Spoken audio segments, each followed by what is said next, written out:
Hi, it's Chris Watkin here, and I'm back with Sarah Jane Taylor, boss lady of Preston Baker's lettings department at 8 Branch Network in Yorkshire. SJ, talk to me about how letting agent bosses' perfectionism can ruin themselves and their staff around them. Talk to me.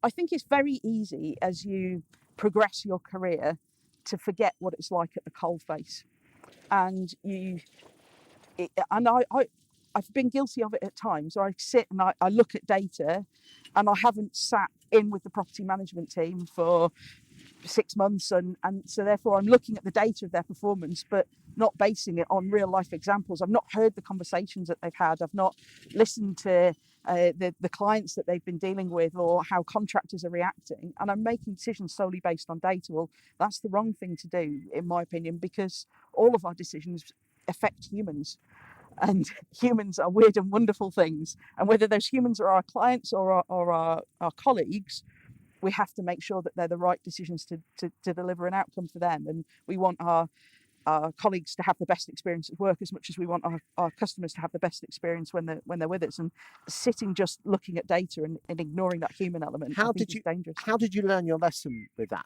Did you have your fingers burnt once? How did I learn my lesson? With a high staff turnover and a bad internal reputation. I had a bit of an epiphany about 8 years ago. I had to take some time off work. I wasn't very well, but before that I was a bit of a tyrant. Like everything had to be 100% all of the time, and I wouldn't accept anything less than total perfection. And I forgot that actually I was dealing with humans, and they don't come to work to do a bad job. They come to work to do a good job. They want to be good at what they do. They don't come to disappoint people.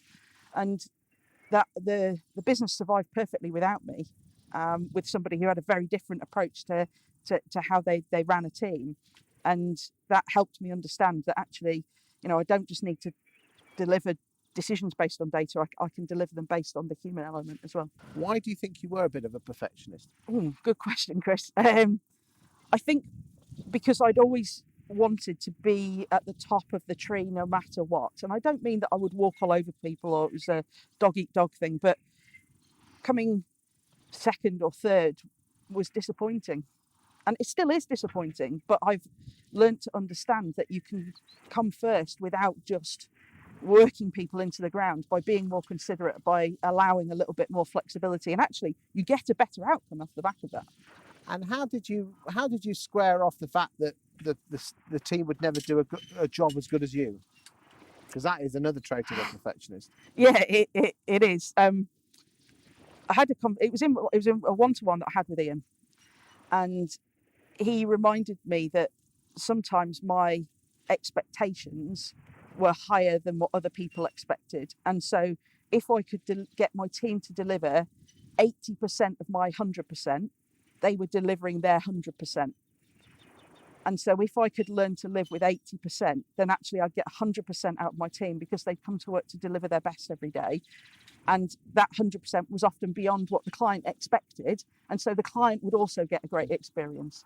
What would your message be to any agents, bosses that haven't got an Ian boss, just to highlight this? What would your message be to them? Because there's so many of them that are beating themselves up and their staff because of their need for perfection. Roll it back to the most basic elements of what you're trying to achieve. And what you're trying to achieve is a relatively smooth, happy outcome for your client, whether they're moving into a lettings property, or whether they're moving into a sales property, whether they're selling a property, whether they're renting a property. Ultimately, they want an outcome from you. Understand what that outcome is and base your decisions on what the client is looking for.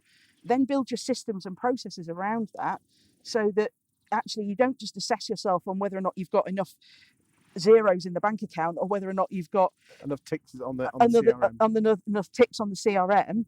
Base it on what your client experience is like. I've seen loads of businesses, and they're not number one in their marketplace, but they've got some of the happiest staff and some of the happiest customers, and they don't press to be number one in their marketplace. They press to deliver the best outcome for the customer. Because let's be honest, no one set up their own agency just so they could tick every box in their CRM. No, they didn't. And no, lots of people did set up their own agency though to be the best in the marketplace that they traded in.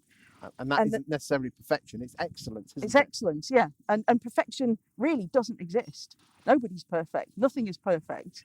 Nature isn't perfect. It's, as we saw earlier with the weather, but, nothing can ever be perfect. And that's not me being defeatist. It's just me understanding that if I can get people to deliver their best, then that's good enough. Thank you for your time today. Thanks, Chris. Good week.